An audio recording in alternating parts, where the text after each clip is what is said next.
Bonjour à tous et à toutes. Cette fois-ci-là, je vous propose une capsule sur l'autodirecteur. Donc, si vous faites des études sur les politiques économiques conjoncturelles, plus précisément sur la politique monétaire, vous devez suivre cette vidéo-là pour comprendre de quoi s'agit-il. Alors, quand on parle d'autodirecteur, on parle de l'un des instruments importants de la politique monétaire, c'est-à-dire des instruments qui peuvent être utilisés par la Banque centrale en vue de réaliser des objectifs économiques bien précis. Alors, finalement, c'est quoi l'autodirecteur? L'autodirecteur, c'est un taux d'intérêt que la Banque centrale facture sur les banques commerciales. Actuellement, il est de 2,50, bien il est à 2,50. Alors, comme vous savez, quand les agents économiques qui ont besoin de financement demandent des crédits chez les banques commerciales, qu'est-ce qu'ils doivent faire? Ils doivent payer des intérêts, n'est-ce pas? Donc on parle du taux d'intérêt. Alors là, quand on va parler du taux directeur, c'est un taux d'intérêt. La différence c'est quoi?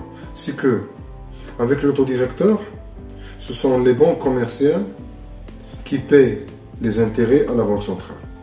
Vous allez me dire pourquoi? Je vais le dire tout simplement parce que les banques commerciales peuvent aussi avoir besoin de l'argent.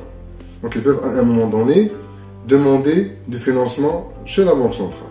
Donc si les agents économiques, ménages ou entreprises payent des intérêts à leur banque commerciale, alors celles-ci, c'est-à-dire ces banques commerciales, ils doivent aussi payer un taux d'intérêt à la Banque centrale quand elles demandent des crédits. Alors le taux directeur, c'est ça. Donc finalement, c'est ce taux d'intérêt qui est payé par les banques commerciales, qui est supporté par les banques commerciales dans leur opération de refinancement auprès de la Banque centrale. La question qui se pose maintenant, quel est le rôle du taux directeur? Alors vous devez savoir que le taux directeur peut être utilisé de deux manières. Donc il peut avoir deux manipulations. Donc soit il peut être utilisé dans le cadre d'une politique monétaire expansive, on dit aussi une politique monétaire de relance, comme il peut être aussi utilisé dans le cadre d'une politique monétaire restrictive, ou on dit aussi une politique monétaire de rigueur. Donc finalement, c'est un instrument qui est utilisé dans le cadre d'une politique monétaire pour atteindre des objectifs économiques. Et là, avec la politique monétaire, vous savez qu'il y a la dimension des objectifs intermédiaires et il y a aussi la dimension des objectifs finaux. Donc on va essayer de voir comment le taux directeur contribue à la réalisation des objectifs intermédiaires et finalement des objectifs finaux. Alors dans la première situation, dans le cas d'une politique monétaire de relance, la Banque centrale, qu'est-ce qu'elle fait? Elle diminue le taux directeur, c'est-à-dire ce taux d'intérêt qu'elle va facturer sur les banques commerciales. Qu'est-ce que cela va entraîner? Cela va pousser tout simplement les banques commerciales à diminuer aussi leur taux d'intérêt sur leurs clients. Donc c'est logique. La Banque centrale réduit le taux directeur. En conséquence, les banques commerciales vont diminuer, vont faire la même chose. Ils vont diminuer les taux d'intérêt sur leurs clients. Qu'est-ce que cela va entraîner comme conséquence? Premièrement, la diminution des taux d'intérêt par les banques commerciales sur leurs clients va encourager la distribution des crédits. Parce que le crédit devient moins cher. Donc, les agents économiques vont demander plus de crédit. Donc, il y aura un encouragement de la distribution des crédits.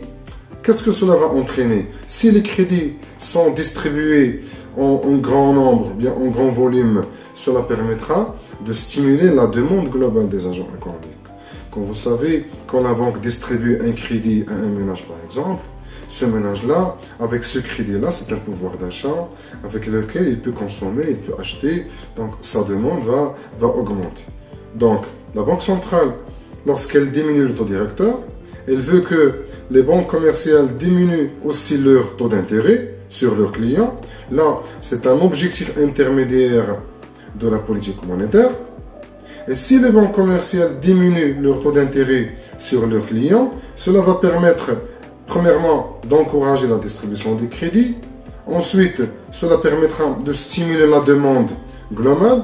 Et enfin, si la demande augmente, cela permet d'encourager la croissance économique et de réduire le chômage.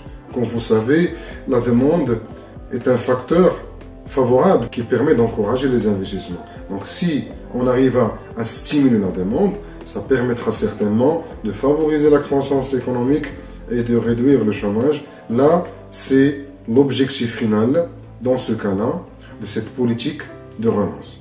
Alors, voyons de l'autre côté comment le taux directeur peut être utilisé dans le cadre d'une politique monétaire restrictive, ou on dit aussi dans le cadre d'une politique monétaire de rigueur.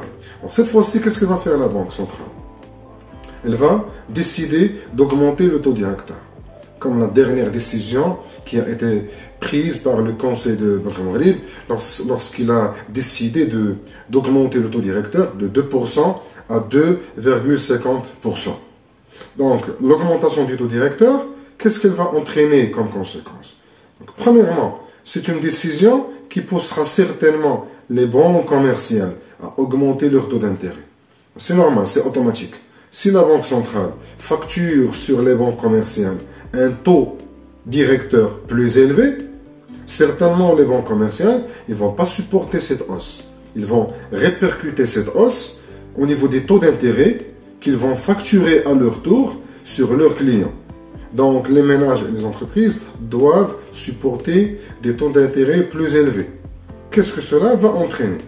Alors, premièrement, lorsque la Banque centrale a décidé initialement d'augmenter le taux directeur, donc elle estime que cette décision va entraîner un découragement de la distribution des crédits.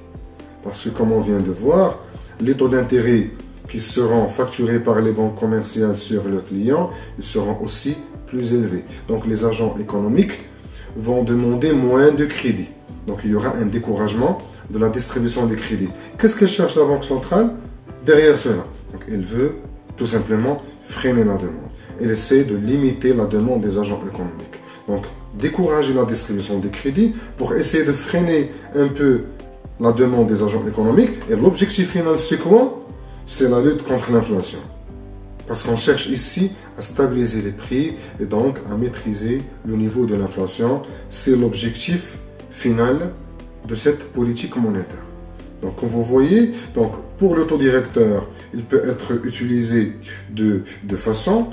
On peut dire aussi de deux manières.